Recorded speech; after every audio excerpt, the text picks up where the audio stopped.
Le Journal de la Ville, le premier magazine de l'information provinciale.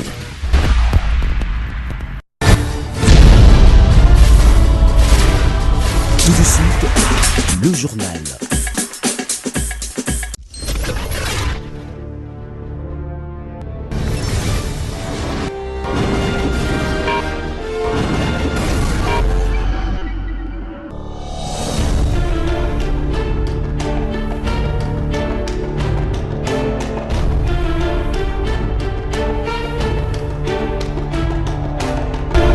Merci de nous renouveler une fois de plus votre attention, mesdames et messieurs. Bienvenue à cette grande édition du journal dont voici le sommaire. Ouverture de la session ordinaire de septembre 2018 au Parlement congolais. Au terme des vacances, les élus du peuple ont repris le chemin du Palais du Peuple ce samedi 15 septembre 2018. Dans leur discours d'ouverture, les présidents de deux chambres ont invité les représentants du peuple à plus d'assiduité malgré la durée réduite de cette session budgétaire qui sera interrompue suite à la campagne électorale. Et dans un autre registre, le jeune réunis au sein de l'espace interplateforme de jeunes demande au Parlement d'interpeller la CENI pour un audit profond au sujet du processus électoral et à la CENI de cesser d'imposer la machine à voter. Ces jeunes l'ont ainsi dit au Palais du Peuple, là où ils sont venus déposer leur mémo ce samedi 15 décembre, jour de la démocratie. C'est tout pour le sommaire, place à présent au détail.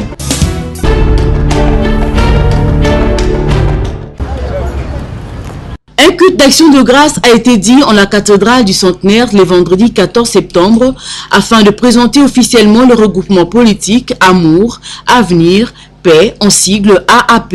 Ce regroupement politique a vu le jour suite à un constat fait depuis l'époque coloniale jusqu'à ce jour, caractérisé par l'absence de l'amour des uns vis-à-vis des autres. AAP aspire gouverner ces pays grâce aux vertus chrétiennes et place l'homme au centre de ses actions. L'honorable Tingombaï, coordonnateur de ces regroupements, pense que les chrétiens ne peuvent pas se plaindre, mais prendre conscience. Membre de AAP et au mien propre, nous vous assurons que nous ne ménagerons aucun effort pour porter haut l'étendard de cette œuvre durable. Suite à l'ouverture de notre pays au système démocratique, permettant à toutes les couches sociales de prendre part au grand débat démocratique à travers des élections libres, crédibles et transparentes, imposant mobilisation du peuple congolais dans son ensemble, nous avons l'honneur de vous présenter officiellement ce jour notre regroupement politique. J'ai cité Amour, Avenir et Paix. AAP a aussi présenté 3 candidats à la présidentielle, à l'instar d'Emmanuel Ramazani Chadari, Marie-Josée Ifoku et Daniel Chekomba. Il a aussi aligné 468 candidats pour les législatives nationales et provinciales. Ces regroupements figurent parmi le top 10 sur les 71 reconnus à la CENI. Un autre moment fort, c'est la bénédiction de tous les candidats par les hommes de Dieu, et quelques-uns ont expliqué le pourquoi de ces cultes. Nous, candidats de AAP, nous reconnaissons l'autorité de l'Éternel parce que nous savons que tout pouvoir, toute autorité vient de lui. Donc nous sommes venus devant l'Éternel pour lui présenter justement le travail, le projet, la mission qu'il nous donne.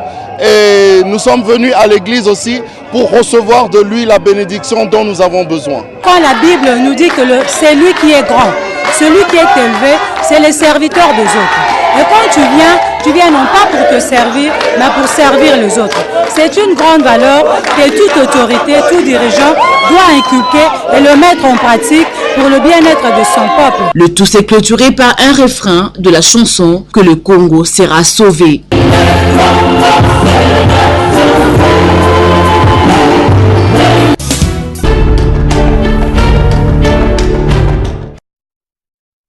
La Commission électorale nationale indépendante CENI poursuit sans désemparer les préparatifs des prochaines élections en RDC. C'est dans ce cadre qu'elle a annoncé la fin de la production des machines à voter à Séoul, en Corée du Sud. Cette institution d'appui à la démocratie que dirige Corneille Nangaa a dans la foulée fait savoir que certains travaux relatifs à la machine à voter devraient se poursuivre. Toutefois, le travail des contrôles de qualité et le colisage des kits complets selon leur destination en RDC se poursuivent, explique la Commission électorale nationale indépendante. Bien que la machine à voter continue de diviser la classe politique et sociale congolaise, La CENI insiste sur son utilisation lors des élections du 23 décembre prochain. Les leaders de l'opposition qui se sont réunis à Bruxelles mercredi dernier ont une fois de plus exigé le retrait ou l'abandon définitif de ces machines pour avoir de bonnes élections. Plusieurs mouvements citoyens et organisations de la société civile montent au créneau pour fustiger cette machine. Pour le pouvoir, l'utilisation de la machine à voter ne pose aucun problème, eu égard des avantages qu'elle procure.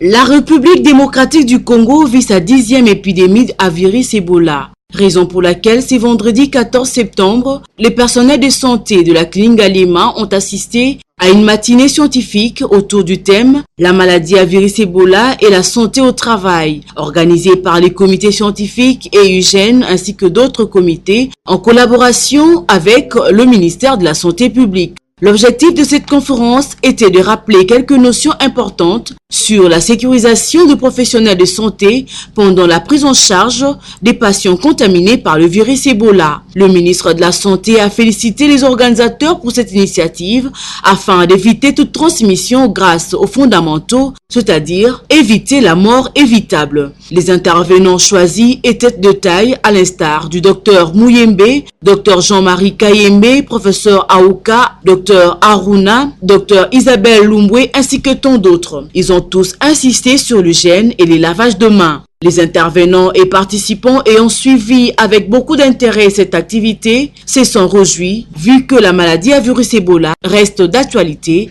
il y a aujourd'hui 42 ans depuis ses débuts en République démocratique du Congo. Je voudrais surtout féliciter de manière évidente le comité directeur de la clinique Ngaliema qui a réussi à réunir les gens pour que nul n'oublie l'actualité du pays Ebola.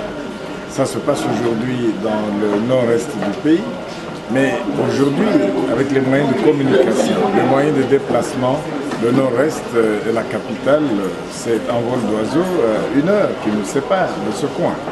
C'est pour nous inviter à ne pas baisser les bras et aux scientifiques à assurer ce qu'ils peuvent à vous, hommes de médias, dire aux gens que nous devons rester vigilants face à ces épidémies qui généralement frappent notre pays. Nous avons été édifiés par les orateurs qui nous ont rappelé de mesures très importantes. Nous pensons que nous, en tant que des personnels de la clinique Ngaliema, nous allons essayer de pouvoir améliorer encore notre prise en charge et surtout éviter tout ce qui peut être tout ce qui peut faciliter parfois que la maladie ne se répande encore au sein de notre structure.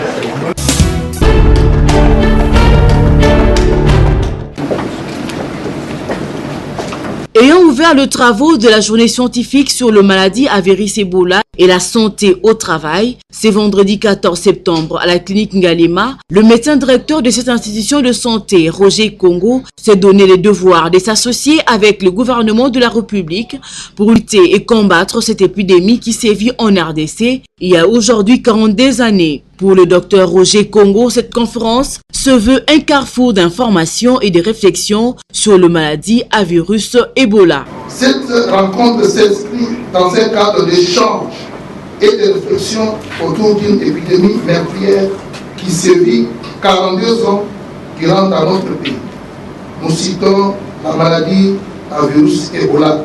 Cette journée se veut un carrefour d'informations au personnel de la clinique et des réflexions de la maladie à virus Ebola et la santé au travail pour tous les participants. Pour donner la bonne et la vraie information ou pour mener de bonnes et correctes réflexions, il faut des femmes et des hommes de sciences pétris d'expertise.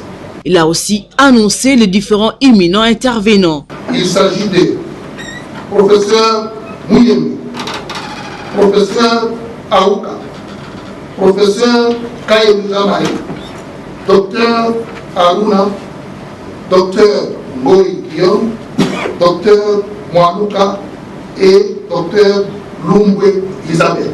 Au cours de ces travaux, le médecin directeur de la clinique Ngaliema était aussi revenu sur l'historique de la clinique qui a toujours été sollicitée lors de grandes épidémies du pays.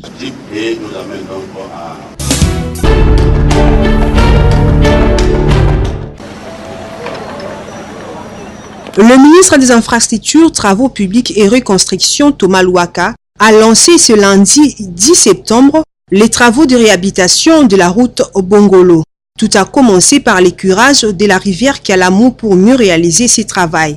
C'était en présence du directeur général de l'OVD Benjamin Wenga et du ministre provincial de Kinshasa, Robert Luzolano. Nous avons décidé de réhabiliter cette chaussée qui est très importante. Depuis 3 jours déjà, l'OVD a déjà commencé les travaux de curage de la rivière Kalamou. Je suis très satisfait de voir la vitesse avec laquelle l'OVD a commencé ces travaux et j'espère que dans très peu de temps, cette route va redevenir praticable. En effet, les travaux de Bongolo vont se faire en 2 étapes.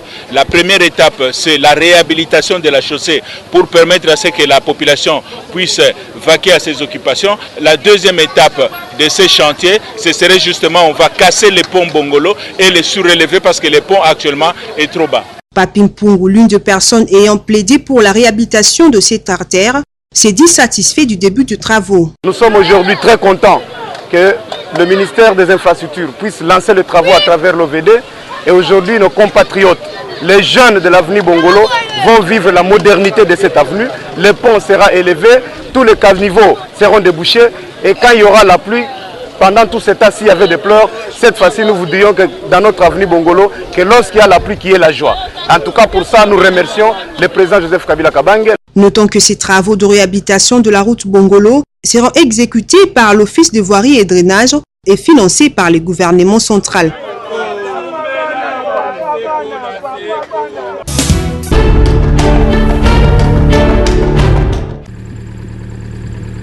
La route nationale numéro 1 qui relie la province de Kinshasa à celle de Bandundu se trouve dans un état de délabrement avancé, précisément au niveau des villages Féchi, Moué, Bukana et Ferme Jia.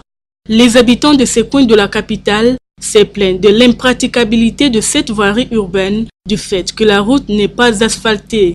Difficile pour les motocyclistes et grands véhicules dérouler aisément, surtout pendant la période de la pluie.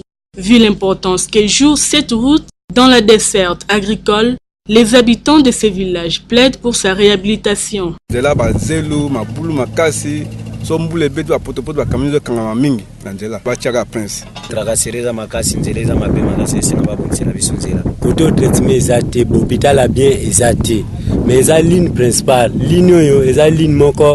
Tina Bandunduville eza ville moko eza très efficace par rapport ya ba province na biso oyo tozana ona kata ville.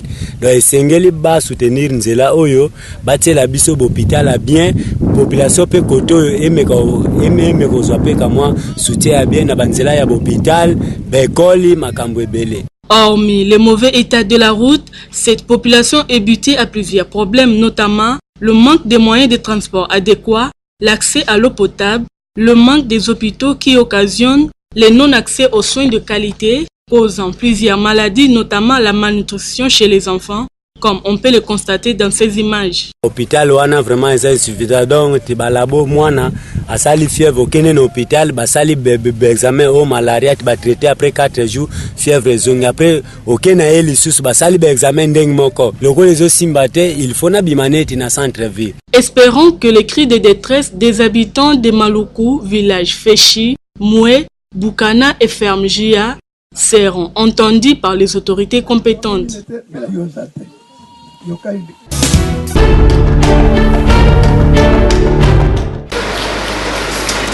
Les dégâts restent énormes après l'écoulement du silos de l'entreprise de Libanais sur la 4e rue Limité industrielle où la parcelle voisine de la dite société dont le propriétaire a risqué la mort avec toute sa famille et qui déplore les conditions de vie auxquelles elle est contrainte en dehors de sa maison. Madame Flore Mwanza demande aux autorités congolaises de réhabiliter sa maison afin qu'elle y retourne. Ezu ba fissure bipai nyonso biloko etika na kata ndako ekwe na kata chambre nga na lalaka so na yalaki na kata chambre na kufi ebomi ndako nyonso tupe ebomi na biloko te ya maternité donc nalingi kolanda te naloba o moto bazokaki otalo boye bato bakufaki talo boye to nini nyonso nayebi yango na moto mene so kosenga ndako nanga ti ndenge basoda bakotaki na batracteur na bango na biloko na bango nazolotenga na leta bazongisela ngai ndako ndenge yake ya ndako kobuka batonga ya sika mpo nyonso to yali bouge bamikanda ya contribution nyonso nafutaka yango deja yaka yango oyo passeport na nga mpe yango ya kala yango oyo papier na ngai mpe ya tie comme ça papier na ngai mpe ya perte de pièces mpe bungaki yango oyo carte na ngai okola etikaki na bureau moko photocopie mpe ya carte na ngai ya lecteur yango oyo nalingi batonga biloko na ngai na 3 mois nazonga nafana na lopango na ngai. Signalons que toutes les fissures et les cassures de béton sont causées par les travaux que les Libanais effectuent avec leurs tracteurs dans la parcelle de la victime.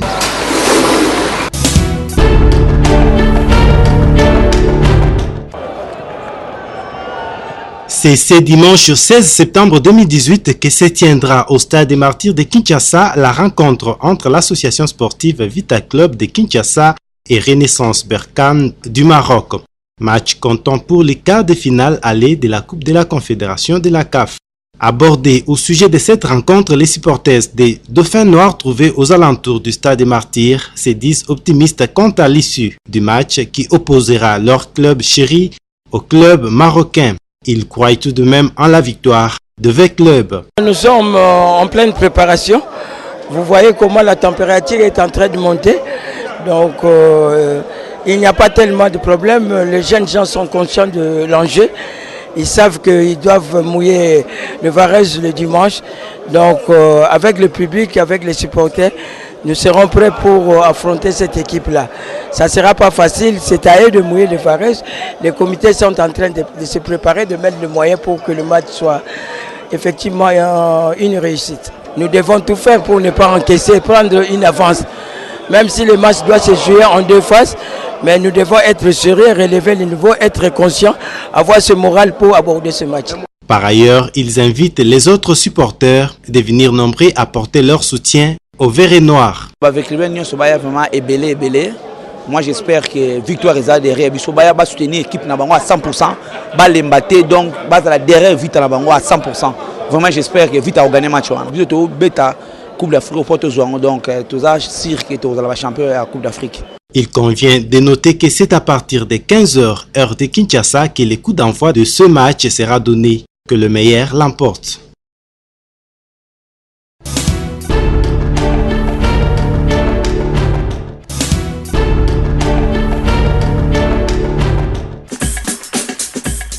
Et voilà, c'est par ici que se boucle cette session d'information. Merci de l'avoir suivi et bonne suite de programme.